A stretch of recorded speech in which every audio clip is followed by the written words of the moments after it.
Good evening, everyone. We are back once again with another review, continuing our reviews of the nominated films for the Best Animated Feature category at the 97th Academy Awards. As I've mentioned before, I am boycotting the main 10 Best Picture nominees this year, but my heart always belongs to animated films. And following our Disney retrospective, we decided to keep it in the same wheelhouse. So this is our third review of 5. We have 2 more after this, which is Flo and Memoirs of a Snail. I actually don't know anything about those films, so I'm going into those completely cold. But today we're talking about The Wild Robot, which came out... When did this come out? This was September last year. I did actually see this at the cinema when it came out, for whatever reason, similar to Wallace and Gromit that we reviewed last night. I didn't do a video review for it. I think I did a post on my community, just kind of letting people know what I thought of it, because it was highly recommended by a lot of my viewers at the time. So yeah, we're here to properly talk about it now, and I'm excited to talk about this one. And we were talking a little bit before we went live, and we might disagree on this one, but I don't know. I think you're pulling my leg because you were not too keen on this one, right? Or no, I do think it was good, to be fair. I did you like it. Oh, okay. I did like it. I did. I thought the animation was great. I thought it was heartwarming, heartfelt, whatever the word is. I thought it was a nice movie. You son of a bitch. You were hating on this film so much before we went live, and I'm like... This is going to be our most heated debate of a review ever, but okay, good. We're on the same page. I thought it was good. I thought it was heartfelt. I thought it was casual. It was nice. I would say I would agree with you when you said it should have been a short film, though. Yeah, honestly, that's kind of my only criticism that I have with the film, and I had it back then, and I had it again watching today, is that it sets you up with a very nice, simple plot. It's all about this robot that crash lands on this island, and it's a robot that has to complete tasks, and it's all about the theme of motherhood, and she has to raise this orphaned goose, and with 3 clear objectives. It's feed it, teach it to swim, and then it's got to learn to fly by fall, essentially. And that's completed at about the 50-minute mark of the film. And there's like a montage as she's getting him ready to fly. And that feels like the emotional climax of the movie to me, is that moment. And then the film carried on, which I was really surprised about, although I shouldn't have been if I'd have looked at the runtime. And then the film keeps going on, and it's all good stuff. Like, it's not bad. And then there's another point where I thought, oh, this could end like really tragically. I guess we'll be getting into spoilers with this as well. I'll keep it as vague as we can, at least initially. There's this really bad winter, this really bad snowstorm.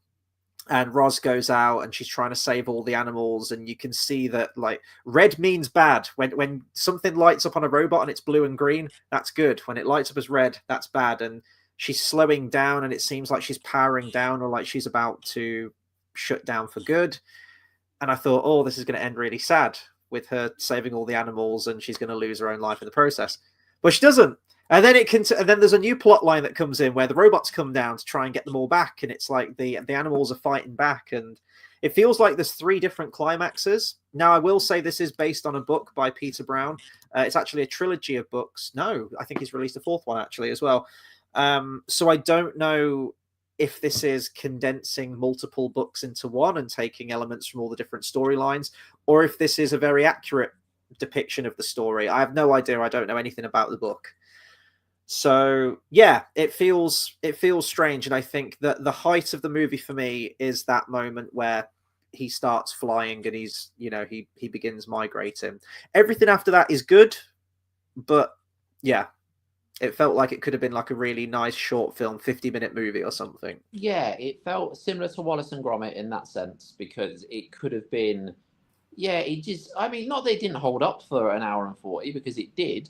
It just felt like it could have been, a few short movies. It could have even been like a short that you see before a movie. I know that would make it only 5 minutes, but that's what you could do with those characters. Yeah. And then have another movie that you see, and then it continues on. Like, it could be something like that. But it was a feature length, and it was fine being a feature length. There was nothing wrong with it. But it felt like with those characters, you could have easily done something like a short thing with those characters. Yeah, no, I agree. I agree, and it doesn't hurt the film for me, but it is weird structurally how it kind of meanders and it builds to a new climax, then it levels out again. So I think because of that, the pacing towards the middle of the film, towards the end, kind of feels a little bit off. As I say, like I don't hate the film. It's not a negative against it really. It's just if that's how the book story goes, then I guess it's an accurate adaptation of it. So this was directed and written by Chris Sanders, who, tying it in with our Disney stuff that we did, was the writer-director of Lilo and Stitch. And a lot of the aspects of this film are aspects that when he was sort of coming up with the idea for Lilo and Stitch, he's managed to utilize in this film. So the original concept, or one of the original ideas he was kicking around for Lilo and Stitch, I think we may have mentioned this on our review for it as well, is that he wanted Stitch lost in a forest and there was a bunch of animal characters around him. I think that was one of the original concepts for it. And there's elements of that that are used in Lilo and Stitch. There's the bit where he grabs the ugly duckling book and walks into the woods and he says, "I'm lost." That's about as far as it goes, really. But in this one, he managed to have that whole menagerie of animal characters. Again, I'm assuming they're probably from the book. I don't think that's just something that he's crowbarred into the film. But yeah, it's just a really sweet film. It's nice to see an animated film that is actually saying something and has themes and has, a really good emotional impact to it. Because story-wise, the plot of this is very, very simple. It's a very, very the simple plot concept. is the biggest thing is the characters. Yes. Not that the plot was bad, but the biggest thing is the characters. It's the characters that make the movie. The plot is kind of secondary, I think, to the characters themselves. Yeah, and if you look at, you could draw up a whole list of loads of films that have a very similar plot to this. In terms of a robot, like a fish out of water story, isn't it? You could say like Iron Giant, E.T., any kind of alien thing where it lands on Earth and it's trying to live among us, essentially. But I like that the human aspects kept very minimal. And I think there's actually some really good world building in this because they don't actually say what year it's set in. I don't think it's just set in the not too distant future. But there's moments where when Bright Bill's migrating with all the other geese and they fly over what looks like a completely flooded San Francisco, and you've got the Golden Gate Bridge that's all underwater and there's whales swimming underneath it. And I thought, oh, that's kind of cool, showing that, either global warming or whatever's happened. And yeah, there's just little bits like that. And I like that it's set in this vague futuristic setting and humans are in the film, but it's very much nature is the focus of this, sort of machines versus nature, I guess. Yeah, and it made me realize how much I hate technology still. Yeah. Like, I didn't like how technology overran the world, because it kind of did.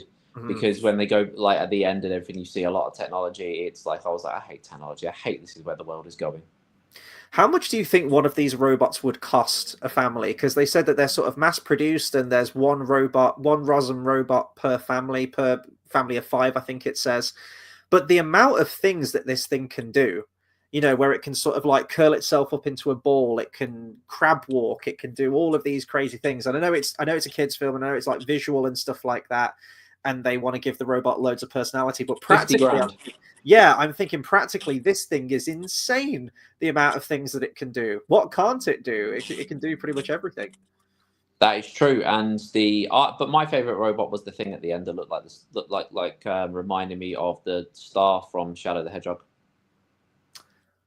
What's the thing from Shadow the Hedgehog called? Shadow's nemesis. I've never played Shadow the Hedgehog. The star thingy, but the dark thingy with the eye in the middle, and it's like a star. Oh, you're talking about like the squid-looking thing? Yeah. Yeah. Oh, okay. Reminded me of that. I like how every now and then, because she's so fake, isn't she? Like when she says like, "Oh, come aboard," and what I love about both the Rosom robot and the villainous robot at the very end is that neither of them have any sort of facial expressions at all. It's all done through physicality, and obviously the voices help as well. And I think what they did with that is fantastic, and it shows that you don't need that human emotion on the face, because you can it's kind of like the Darth Vader effect, actually. You know how even though Darth Vader's mask isn't moving, you can kind of tell through, as I say, physicality and the voice exactly what he's thinking, which is why I hate the special edition version of Return of the Jedi at the end when he's looking at his son being tortured and he's like looking back at the Emperor and looking back at his son. You can just look at this mask and you can tell everything that's going on. And I love when a character is larger than life and they're able to convey that. So the villainous robot at the end, like the tentacles, the tendril kind of thing, how she's talking with like hand gestures, and when she snaps into that villainous mode, I think she turns purple ever so quickly when her villainous intent kind of comes out. All good stuff. All good stuff. How they were able Another to. Mr. Bean kind of scenario, isn't it? Where it's like it's all done on movement. It's all done. I mean, I know Mr. Bean has facial expressions, but you know he doesn't talk really, does he? Like it's all done on that, so it's a different kind of like storytelling. Yeah, totally. I guess they have like they have like the widening of like the eyes and everything, don't they? I suppose with the Rosin robot and and similar to like Wallace and Gromit, because of Gromit, like he doesn't have a mouth, but you can see when he's smiling, and you know it's those kind of things. Yeah. We had a comment from Carl who says, "Evening, guys. Hope you're both okay. The Wild Robot was such a hidden gem." I think actually Carl was among some of the ones who messaged recommending that I see this film, because I did see the trailers for it and I thought, oh, that looks like a really nice animated film, and then I didn't think much of it other than that. And then the poster looks amazing, though. Is it the one with all the flares going off with like the yellow and yeah, that looks amazing. I do like that poster. Well, let's talk about just like the actual animation in this film, because to me this is one of the many major positive things about this film. That's my favorite thing about it. It's just every single frame. I was watching it again, and I already knew that it looked great when I saw it back in September. But watching it again today, the colors are so vivid, the lighting, but also the cinematography, just the shot composition. I was noticing things how I think it's the bit where Bright Bill confronts Roz about what really happened to him and where he came from. And it's almost like he's in spotlight. There's like a little slither of light coming through their home and he's kind of stood in it. And it's just the way that the shots are framed. Everything looks outstanding. You could genuinely pause any single frame of this film and it would make like a great wallpaper, a great background. I'd love to see an art book of this. You know how they release like the art of the Wild Robot and it's all the concept art, the conceptual design. Because I imagine however those looked, they've translated that look exactly how the final film is, that kind of watercolor effect. I know that Chris Sanders mentioned that two big inspirations were earlier Disney films and also the work of Miyazaki from the Studio Ghibli films were two massive sources of inspiration for the look of this film. And it just looks outstanding because it is CGI, you know, it is CG elements, but with this watercolor effect over everything, the characters, the background. But it does give you that sense of, I can't remember another animated film that I have seen that looks like this one. And this cost them a lot to make, though, did it? No, I was actually really surprised at the budget as well. It was 78 million. Yeah. Well, I mean, if you look at the budget of some like Disney films coming out and whatnot, it's crazy budgets, like 200 plus million and whatnot. So yeah, I mean, this made a healthy budget back. It made 330.6. It's no, what was it, 1.6 billion from Inside Out 2. Yeah, it's no Inside Out 2, which will probably win because it's Inside Out 2. But this is at the moment the one I would choose. Yeah, I agree. It's a toss-up between this and Wallace and Gromit for me. Wallace and Gromit probably because I have that nostalgia tied to it and it is really charming. And just more importantly, the animation in it is fucking fantastic. Like we talked about the whole ending with the narrow boats and whatever, and stop motion is so meticulous and time-consuming. But I would give the award to this purely because I think the one that deserves to win is the one that's really pushing the envelope in terms of what we can do with animation and what we see. I mean, it has to be a good film. The writing has to be good and the characters and, you know, emotional, impactful and whatever. Of course it does. But yeah, this is just a cut above the rest. This is so unique in its look to me. I can't think of another animated film that I've seen that is as striking. Very unique. Yeah. It made me think of that at first because of the uniqueness and how I was surprised about how different it looked. The issue is like you just really wish that unique animation was balanced out with like a good story and good characters, which unfortunately Wish was lacking really. Yeah. But yeah, no, I really like that animation in Wish. I do. I think it's really standout. It's something a bit different and it worked for me in that film. So this has actually won 9 Annie Awards, and of course it's been nominated for the Academy Award as well. So we've actually got a week. It's sort of the early hours for us, Sunday into Monday. Oh God, have I frozen? Oh no, okay, I'm back. My Mac just did like the little rainbow loading circle and everything froze for a second. So hopefully the stream's okay. All good. Okay, good stuff. So yeah, I think this one actually has the potential to develop a bit of a cult following. If it does win the Oscar, I hope it's a film that more people check out, because I think it is something that everyone should see. And like we talk about what a good animated film should be, or a good family film, is exactly that. It appeals to all different ages. And I think anyone, the kids can watch this and go, oh, the animals are funny and the voices are funny and there's some good comedy in there. But the real heart to it, like the theme of motherhood and parenting, and you have other themes in there as well, which are done in quite a lot of things, but I think it's done well in this sort of environmental stuff and nature versus technology. That's all in there too. Yeah. Yeah, it's it incorporates everything to make a nice, fun-loving movie. Mm-hmm. It's not too serious. It's not too it's one of those things where realistically, I think you could switch it on at any time and you'd still enjoy it. It's not one thing where it's like, oh, so what's happening? It's just fun throughout it. Yeah. Carl says, why do animated films cost millions of dollars to make? If the software is already on their system, where is that money being spent? In the case of Disney, well, Inside Out 2, how much did they pay the main voice actress? Was it $5 million or something to get her back? So I think some of the times maybe it's getting particular voice actors in, particular actors who are demanding so much money, their agent. Marketing, although that usually goes on top of the actual budget rather than being incorporated into it. So yeah, no, I mean, if you can get an animated film that looks this good for 78 mil, what the fuck are we playing at with all these other like Disney and Pixar films? So what's the movie with the big starfish that sits on Earth? Like, it's a big starfish ship and it sits on Earth. I was going to say the Suicide Squad for a second, because you have that giant starfish that attacks at the very end, but no, it sits on Earth and just sits there, and it's just consumes the planet.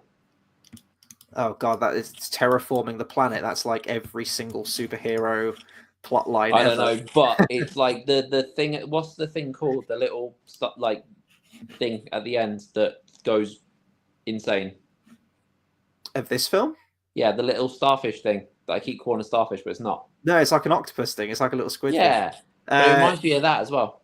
It's VONTRA, isn't it? Virtual Observational Neutralizing Troublesome Retrieval Authority. It's VONTRA. Like in the second one, it's going to get much bigger and terraform the planet into like robot land.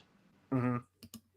Well, yeah, I was looking at the series of books actually. So you have, let me just find it here. The Wild Robot came out 2016. You have The Wild Robot Escapes, and apparently Roz is like working on a farm, like a dairy farm, and Bright Bill and the farmer's children help her escape, apparently. And then the third one's called The Wild Robot Protects, and it's something like this poisonous. The poison tide is killing plants and fish in the area, so they have to all relocate to a different area. And there's apparently a fourth book in the series, but it's mostly a picture book, and it takes place during the events of the first book, called The Wild Robot on the Island. So maybe they incorporated elements of that one with that. I'm not sure. I am actually curious now to read the book. I'd like to see some of the comparisons, or at least see a video on or read about it. How it would display in a book, though. I can't see it because it's all about the visuals, and I don't know. I can't see how it would display very well in a book. I don't know the nature of the book. I don't know if it's sort of one made for very, very little kids, and it's mostly a picture book, or if there's, I can't really see it. It doesn't really give me much information. But then again, How to Train Your Dragon was a book, wasn't it? Yeah, also by Chris Sanders as well. So we've got that tie in there. I think that was directed by Chris Sanders and what's he called? Dubois. He did. He helped direct it, I think. I didn't actually like How to Train Your Dragon. You liked the second one, didn't you? I think I liked the second one, but I didn't like the first one. I liked the first two. I did actually really like the second one because that's where like his mom's introduced Kate Blanchett's character, isn't it? I think you got the big dragon at the very end. It's like got the tusks, if I remember. Yeah. The third one I didn't like. I wasn't too keen on that third one, to be honest. Carl says, have you seen the film trailers that people are making with AI now? Won't be long before there are full-length films made this way. Yeah, so those are actually really cool. They're still at the stage now where they're very trippy, like a fever dream. AI does give that sort of uncanny valley effect to a lot of things and warps certain images. There's a great channel, I've actually forgot the name of it now, that does different film trailers in the style of different decades. So it's like Lord of the Rings done in 50s style, done in 70s style, and Star Wars prequels and whatnot. And some of them are really good. The fact that AI is, I would say, still very much in its infancy at the moment, and the fact that they're able to do all of this stuff, constantly developing. Even voice algorithm, like voice AI, that's got so much better within like a year or 2 years. I hate AI so much. It's going to definitely give us a lot more editing capabilities, which I'm excited for. I'm going to be one of these people that's like, yeah, bring on AI because I want like all the cool fan editing stuff, and then the nukes are going to launch and it's going to be Skynet, it's going to be Terminator all over again. So it's a terrible idea. AI is the worst thing that we could do. I suppose it's like anything, isn't it? Like the internet's a pretty great invention as things go. The internet's amazing, but it can also have its drawbacks too. I could do without it. We survived without it for so long. We can survive without it even longer. You're going to go the same as Roz in this film, aren't you? You're going to find yourself like a nice secluded little island where you're just surrounded by woodland creatures. You're going to build yourself a little hut. Yep. Maybe raise a goose or two, and yep, exactly. There you go. That's my plan. Well, let's talk about. I don't know. What do you want to talk about with this one? Do you want to talk about either characters or themes with this one? What was the moment that like really hit you with this? Was there a particular scene or moment? I just like the end where the forest was on fire and the actual like the colors and the red and the like pink, wasn't it? Pinky purple. Yeah, I love the colors and everything. That was the thing that hit the most. It was just how everything was displayed, even when they're on like the ship and then it's getting destroyed and everything's flying out. It's the colors that is the biggest thing for me. The way everything looked, and not just the style, but it's the color of everything. How bright it was, how it was dark in the right places. How when you saw like the water splashing, it was just everything just merged so well. Mm-hmm.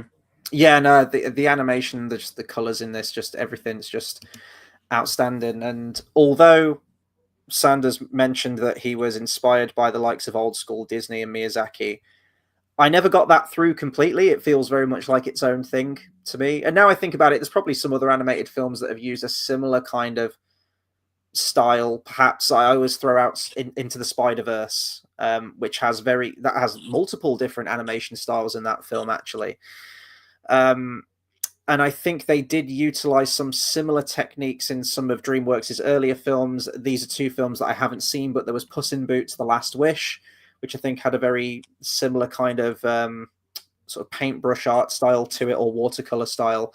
And also a film called The Bad Guys, which I haven't seen either. I remember the trailer for that, but I just haven't seen them.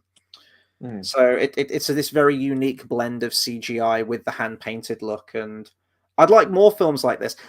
I say that I don't want that to become the new norm, because then I feel like it will take the uniqueness away from it would. Such as this, wouldn't it? Yeah, it would. It was it's one of those things. I think the more you can do little things that are different, it's going to make it so much better and make it stand out. But if it becomes the norm, then everything's going to look the same. Mm-hmm. And I think it's one of those things where if everything looks like it, this is going to look very basic. But it does look very basic in a lot of ways. Like the way, like you say, it's that watercolor. It looks basic in that way, but it's just done very, very well. It's like when you see tie-dye. It looks so cool, but realistically, that's done so it's so basic, isn't it? Mm-hmm. Yeah, and in terms of like basic design as well, what did you think to the actual design of Roz the robot? Did you think it was quite an iconic look for a robot character, or? No, not really. I thought it was just she was just kind of there. Like I didn't. It looked very similar to the movie Robots. You know. The way the arms were and everything. I didn't think she stood out in terms of her look. I just think the style and the way she was drawn, that is what stood out. Kind of reminded me a little bit of. Do you remember K2SO in Rogue One, the big Oh, Imperial droid? I try to block out that movie. We got the trailer for Andor season 2 today. Really good trailer. I don't know what they were smoking with the song that plays over the trailer though. It was like a modern pop rock song That's over the not top, Star which Wars. doesn't exactly. It ain't Star Wars, but I'm hoping the series will be good. I just don't want that. So apparently Sanders took inspiration from other famous movie robots. He throws out the name C-3PO, R2-D2, and also Robbie the robot from Forbidden Planet. Reminds me of Baymax a little bit. Yes, actually. Yeah, that's She a good does. shout. The way Totally. she speaks, I thought this could be done with Baymax, this movie, and it would have worked. When she does the sort of dying sound, she goes like, "Ugh," like I can imagine Baymax. Baymax does do something similar to that. I think when he sort of gets drunk, isn't it? When he comes home, that's what I thought of when Baymax is drunk and he's all like, "Yeah, that it could be Baymax," and the movie would have been just as good. So we haven't really done any DreamWorks films before. I don't think, or sort of looked at the history of it, but apparently this was a bit of an end of an era for DreamWorks in that it was the last one that was done in-house. I'm just going to try and find out exactly where it was.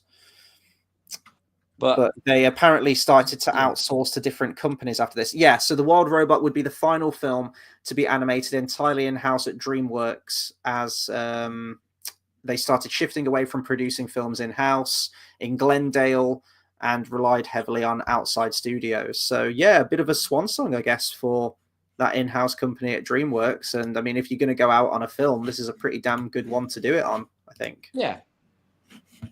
It is. It is. It's quite basic in a lot of ways, but it doesn't need to be anymore. I think any convoluted plot would have just ruined it. Do you think the themes that it deals with? I mean, one of the moments towards the very beginning of the film is Roz, having an accident and killing the mother bird and smashing a lot of the eggs as well. So it does have those darker moments to the film where it doesn't pull any punches. It's about growing up, really, isn't it? Yeah. And moving on, and that's what the movie's about, growing up, and it's I think it handles all of it very well. I'm wondering if they could have maybe, I don't say gone a bit darker, but now I know there's a trilogy of books. I can have Roz like strangle the goose? well, no, but how I mentioned during that snowstorm bit, she's like slowing down. And I thought when she like finally sits back and shuts down, if they had have killed her off at the end of the film and she did it to save everyone. But then now I know there's a trilogy of books. I'm like, oh, of course there's going to be another one. And apparently they have actually announced that a sequel is in development. So I feel like this could be a one and done. And I'm kind of resisting the idea of a sequel. But then again, if it's based on a series of books. I thought that because I knew there was going to be a sequel before I finished it. And I thought that. I was like, yeah, this feels like it could be, but then the way it ends, I feel like there's just more things they could do with it. They could do things. It's not the worst one to make a sequel of, but yeah, I would agree. It's a one and done because I hate sequels anyway. There's a nice little meta moment with this film, which I really appreciated. It's J.D. Siemens actually brought this scene up as well. It's the bedtime story that Think the Fox tells to a very, very young Bright Bill at the time. Bill Nighy. No. Pedro Pascal was the fox. Oh, Pedro. Yeah. It is. Bill Nighy's Yeah. Pedro Pascal. He's the old timer goose who leads them on the migration. But he tells him a bedtime story, and he sort of tells him the importance of storytelling and the impact that stories can have, on a child, but on anyone. Because Roz is also kind of trying to understand this story and like, why are you lying? How can you come up with something like this off the top of your head? What is the impact of this? And at the time, because she's still a learning robot, she's very literal with everything. And some of those jokes are really funny with me. Like when she says, oh, your mother was in space and could hear you. And she says, which is impossible because sound cannot travel through the vacuum of space. And there's lots of bits like that, which I really appreciated. But the animation in that segment actually makes a sound. Does it? If we can't hear it, does it make a sound? It makes sound. The sun does, Jupiter does. They all make sound. So I don't know if that's fully true. I don't know. Well, JDC says, in that one part of the world, Robot where Think the Fox tells a story, the CG frame rate changed from its usual 24 frames per second to a slightly choppier rate and less frames I per did second. like that. It was like a Yeah. storybook, a proper. I really like that. It was proper, more like a painting. Everything was done. Yeah, I thought that was really cool. I like when animated films do that. Disney actually do that on occasion, where the animation style will change, even if it's just for like a very, very small segment.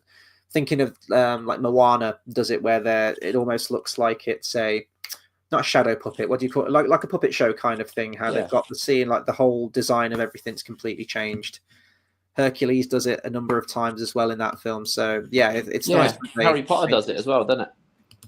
Well, that just changes the look of everything. No, I mean in the one of the final movies where they're telling the story and they've got it all. Oh yes. Yeah. The story of the Deathly Hallows, isn't it? Yeah, I really like that segment. It looks like a proper kind of Tim Burton-y kind of like yeah, stop motion. that's it. It's like exactly, kind of stop motion-y, but it's not stop. But yeah, that kind of style, which I thought was really cool. Oh, so yeah, I like it when movies do that, because it shows that it's done in a different light as well. It's like sometimes they'll have like black and white segments where it goes into the past. I like those things. It changes it up. Yeah, no, I remember seeing that in Harry Potter and thinking, because when they announced they were going to do a whole bunch of Harry Potter spin-off films, there was a book that was called something, The Beadle and Bard or something, which I think contains the story of the Deathly Hallows. And I thought, I actually like a stop motion animated film like that. I could imagine series of unfortunate events as well, those books told in an animated format like that, stop motion. I think that was the idea of that at one point. Oh, was it? Yeah, because they finished the movie, then they were like, "We're going to do a sequel." And by the time they were like, "Let's do a sequel," and it was like we're too far, like it's too many years later, so we should do the rest as animation. But that would have been weird to suddenly change the style, I think, wouldn't it? Yeah, but like, commit to one. That book series is weird anyway. It is. I love that film. I really love that film. I love that film. I like the books. I didn't like the TV series. Yeah, I didn't finish that, I don't think. I think I got to book 4. I think I got to like the Miserable Mill, or maybe the All-Star Academy. I think I got to, and I just like some of the casting choices and the way that some of the actors were playing the characters as well just really didn't gel for me. I know, and I missed Billy Connolly. Yeah, I mean that was a shame. What's her name? Meryl Streep as well as Aunt Josephine was fucking brilliant. Yeah, they got some random black woman, which was weird. Which I didn't understand. And then like Neil Patrick Harris can be great. To me, he just kind of it felt like he was trying to do Jim Carrey's Count Olaf. Yeah. And I'm like, no. But I think how that film ends in a weird way, although there are many, many, many, many other books after that, where it ends, it's actually kind of like a nice little one and done ending. And in my opinion, anyway, I didn't finish all the books. I think I got to like book 10. So I never finished the final 3. I own the final 3. I just haven't read them. To me, the first 3 books are the best 3 books anyway. I got to the 11th one, and 11 was not great. It took a lot to get through it. I've got the others, but it's Grim Grotto, isn't it? That one. Yeah. 11. Yeah. It was a long time ago I started reading it, but I remember like it being long and me just having a slog through it, and I don't think I finished it. So I still need to still need to read 12 and 13. But yeah, I remember it being a slog. The thing that they did about it, every book had 13 chapters, which is cool because I get it, 13, an unlucky number. But it started to get to a point where it was like, okay, but it like felt like this chapter should have been 2 chapters. It just got a little bit, I don't know. Yeah, there's some chunky books towards the end of that series, definitely. I'd say from like book 9 onwards, the thickness of the book started to increase. JDC says, while I'm on the subject of lowered CGI frame rate in 3D movies, I feel that it became popularized by Sony Pictures Animations. Yep, Spider-Man Into the Spider-Verse, when designed to mirror 2D animation. Yeah, I mean, as I said, there's so many different art styles in that. There's a kind of Looney Tunes 2D animation. There's full-on CGI animation. There's CGI animation with a sort of painting look to it, and then there's ones that look like they're straight out of a comic book. I know you haven't seen that film. I would really recommend that. Maybe, if we ever get it, it feels like a Bethesda game at this point. When we get the third Spider-Verse movie, it might be worth going through them. But the first one definitely is outstanding. I love that film, and I just don't like that there's another Spider-Man. I don't like it. He's portrayed very well though. It's a He cool might origin be, but story. it's like you don't have another Spider-Man. There's one Spider-Man. I was totally on board with, and overall, I am like, to me, Peter Parker is Spider-Man. But that film did get me on board for Miles Morales' character, at least just for the films. But then I don't like Sony's strategy now, or I guess it is Sony, isn't it? Or is it Marvel that still have Spider-Man in the comics? I'm not sure what the agreement is. Does Sony have the movie rights, but Do Marvel you know what? still have the No, I think they do. Yeah, they do because comic it's not book? on Disney Plus. But it's like everything now, like the games, it's like, oh no, Miles Morales is now our Spider-Man, and it ties in with Yeah. the Spider-Verse movies, and maybe the comic books are doing the same as well. I'm not sure. That Yeah, I don't like like. that. I'm trying to think what else we can talk about this film. The soundtrack actually is really nice to this. So It Chris, is nice. At first, I didn't think that though. The first time I heard one of the songs, like, is it going to just be this throughout? But the actual soundtrack and then the music does work really, really well Yeah. with it. But it did at first feel a little bit like, oh, is it going to be pop music? So Chris Bowers did the score for the film, and apparently it was his first score. I thought it was his first score, full stop, for a film. If that's the case, then that's outstanding. But then it says here that it was his first score for a fully animated film. So, yeah, wonderful score. I think it complements the film really well, hits those emotional beats when it needs to. And sometimes I'm not a fan of pop music being sort of awkwardly crowbarred in there. But you have two songs made by Maren Morris. You have Kiss the Sky, and then in the end credits, you have one called Even When I'm Not. Both of them, I think, complement the film really well. They match the feel and the emotion of that. And Kiss the Sky is playing during the training montage, essentially, of Bright Bill getting ready and building that endurance to be able to take the migration. And that's one of my favorite scenes in the film. And that's what I meant. It felt like it was building up to that ending. One of my favorite shots in this, it's so difficult to pick a favorite shot, as I mentioned. Legitimately, every single frame is When just the egg goes splat, that was cool with the goo over that was cool. Wait, I like what? that. It was like an orange goo over like was it over thingy, or I don't know, but like the orange goo splats over, and I thought that looked really cool. Oh, okay. I don't remember that bit. I don't know, but I thought it was really cool with the orange. It was really cool. The egg breaks and his orange goo, and I was like, that looks so cool. That was my favorite. But it's where Bright Bill's leaving, and that really is where that sort of is the ending of the film for me. Is that emotional climax of the film, and Roz races to sort of like have a last look at her son, literally flying the nest, and she runs up to sort of like the top of the cliff top, and she's like hanging off, like looking at him go like that. Oh, that scene. I was watching it again today because the first time I watched it, and I always mention this as well, when a good animated film, just when the visuals are doing its thing, when the animation's on point, and you have the culmination of everything, the strong script, characters, and everyone, it's a collaborative effort to get that film made and to have that impact with the viewer. And when you're just looking at a beautiful piece of animation, there doesn't even need to be dialogue in the scene. It can just be the visuals and the music working in concert together. And you just like well up from just like the beauty of the imagery. Like, I get that. I'm not even ashamed to admit that with some animated films. And I got it with this one. Or you get the Disney chills, as I always say, but it's not limited to Disney. I got it with this one during that scene still. And then, as I say, the film continues on, and it's good stuff, and it's nice, and it's great. But to me, that's the height of the film. That's where it's the natural sort of ending point for me, is that point. Oh, Haynes says the honey scene. Is it that scene where Honey, there you go. Honey. I just remember like goo, and then there was an egg, and I was like, that just stands out of my head. But yeah, the honey scene, yes, the honey. Oh yeah, he throws a bit down, doesn't he, for little Bright Bill? In my head now, for some reason I see like an egg, but I think I'm just getting my wires crossed because the egg's in there. But yeah, that was cool. I like that.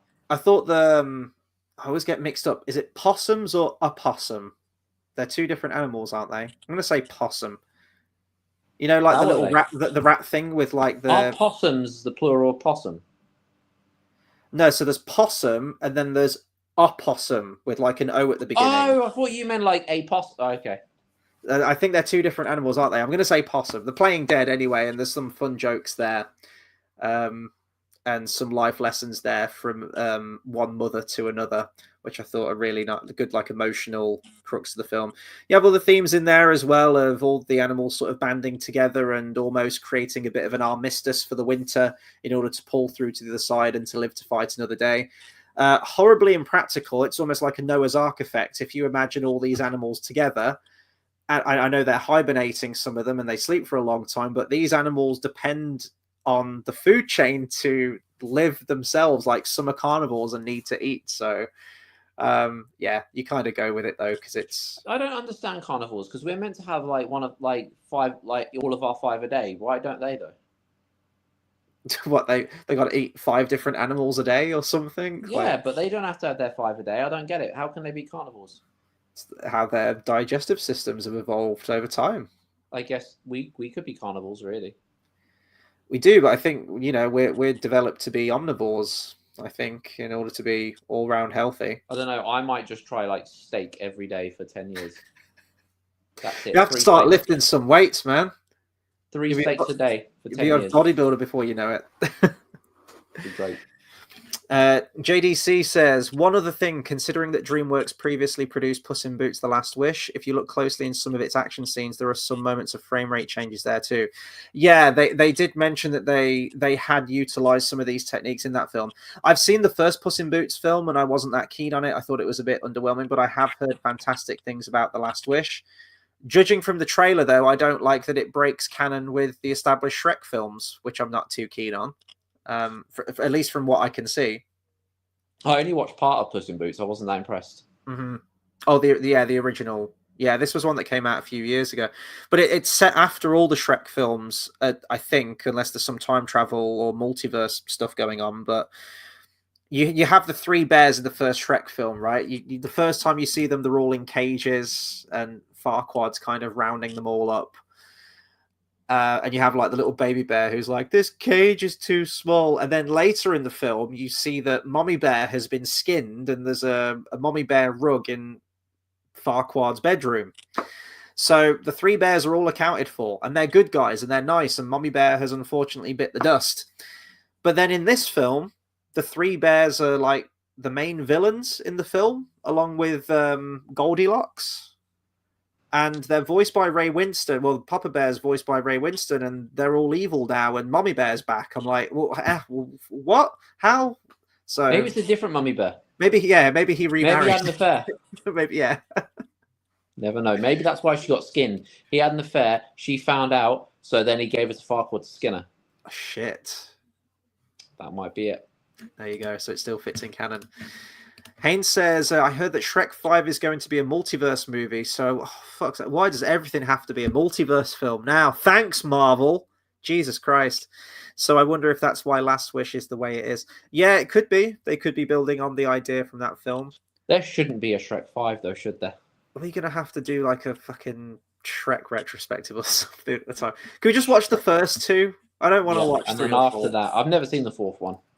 It's better than 3, but it's still not great. That's not a hard task, though, is it? No. It's amazing how one film can just kill a franchise dead. But boy, Shrek 3 was that film for me. Yeah, that's why I never watched the 4th one. It's not even like it was... Like, one's a great fucking movie. Like, Shrek 1 is brilliant. Shrek 2, to me, just blows it out of the water. It is legitimately one of the best sequels to a film I've ever seen in my life. One of the best animated films, just one of the best sequels. So entertaining. And then it wasn't even like a case of 3 was still good, but it wasn't quite as good as Shrek 2. No, it was absolutely fucking diabolical, Shrek 3. And just that was like a gunshot to the head of that franchise for me. Yeah. But then you have Shrek 4, which is also called The Final Chapter. It's like... Yeah, no, but then you have Saw 10 is the final chapter or some shit. No, Saw 7 was the final chapter. Yeah, well, there you go. So then they kept making them. And then we got 1 prequel, 1 spin-off, and then another 2 prequels and a spin-off. What, Jigsaw? That was shit. Jigsaw was one of them. That was sort of it was kind of a sequel and prequel. The Saw films timeline's weird. And then you have Spiral, which is a spin-off, and then you have Saw 10, which is actually set between Saw 1 and Saw 2. Huh. So there you go. Shouldn't it be Saw 1.5? They should do a Kingdom Hearts thing. Yeah, it's just all the characters are like horrifically aged up by like 20 years, and they don't de-age them. So you just have to go with it. I'm here for it. I don't care. I love me the Saw films. I'm trying to think if there's anything else we can talk about this. It feels like this is quite a short review, despite the fact that it's a film that I absolutely adore. Movie. I mean, it's not a short movie runtime, but it is in the sense of what happens. It more goes on the visuals, I think, and the characters and the way they act. And yeah, that's what I think this movie is. So there's not loads to it in the sense of, like I say, you could stick it on at any time and it would be great.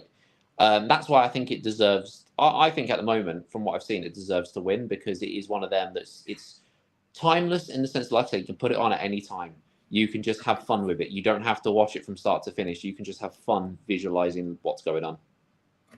Yeah, and sorry, I was just finding a quote out here that Chris Sanders said regarding the book, and he described the book as, quote, deceptively simple and emotionally complex. And I think that's probably the most succinct way to describe. That's like me. The book.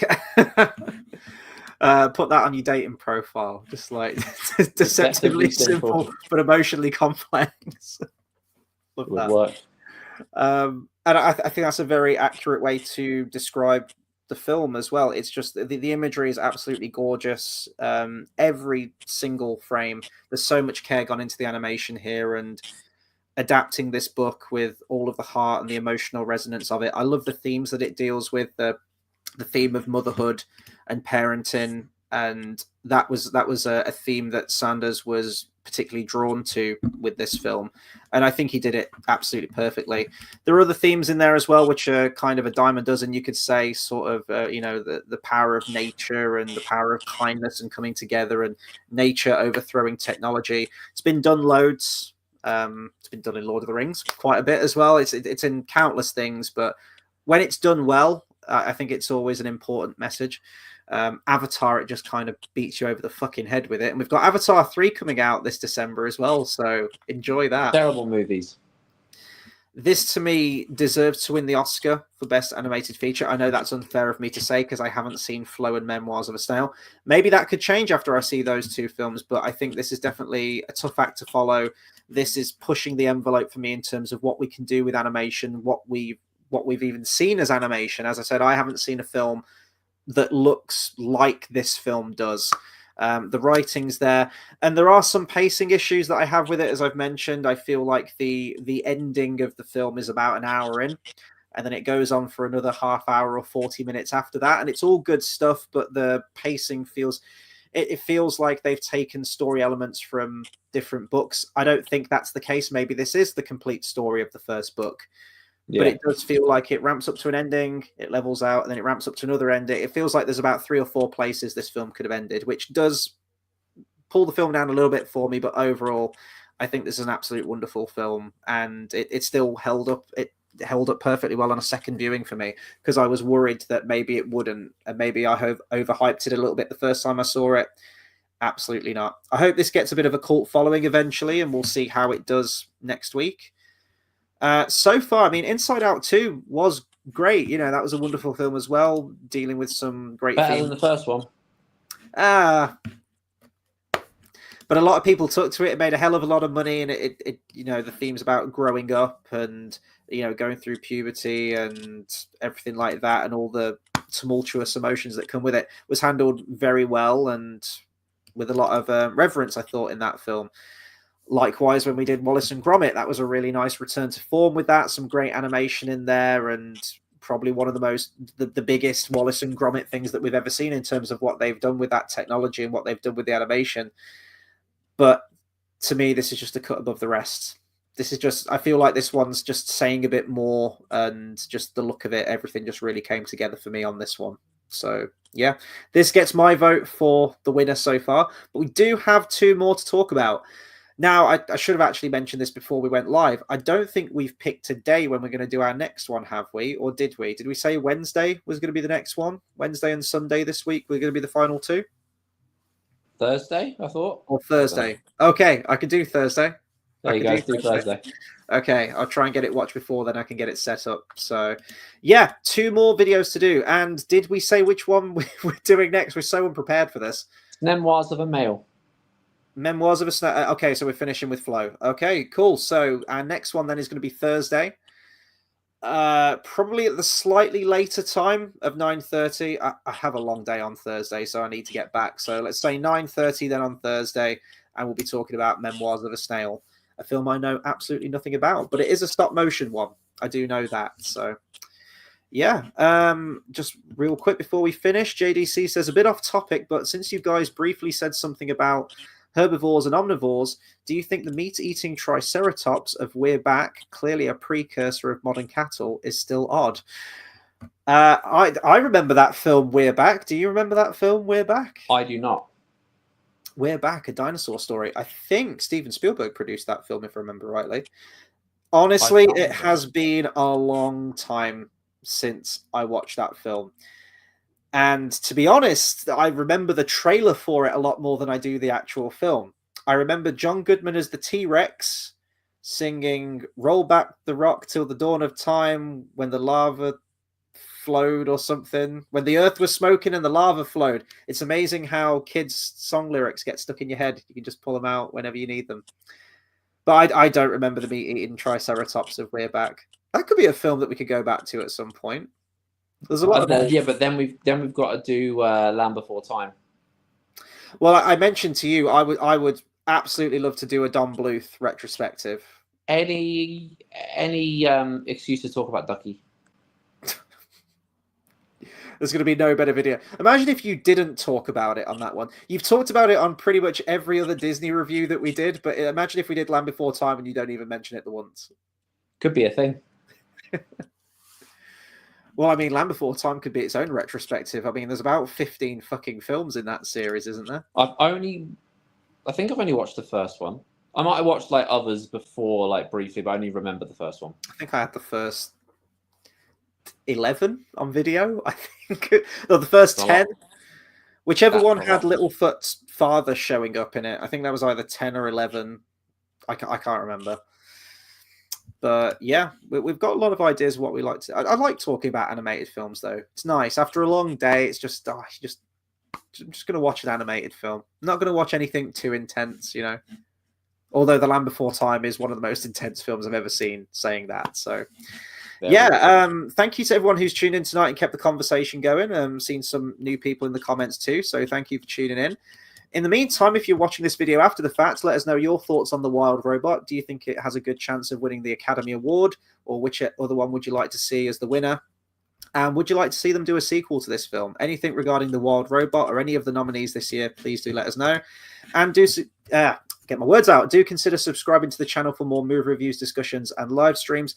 As we mentioned, we've got 2 more videos coming out this week, one on Thursday and one on Sunday. And we're going to be wrapping off the final 2 animated feature nominees. We're going to be talking about Memoirs of a Snail and then Flow. And then we'll have to think about something new to talk about. Maybe we can do that Disney tier list that we talked about, because we never did do that, did we? So maybe that could be a little offshoot video we could do. But we really appreciate everyone tuning in and, hanging out with us, sharing your thoughts on this film and animated films in general. So thank you very much. And we'll see you again on Thursday. Take care, everyone.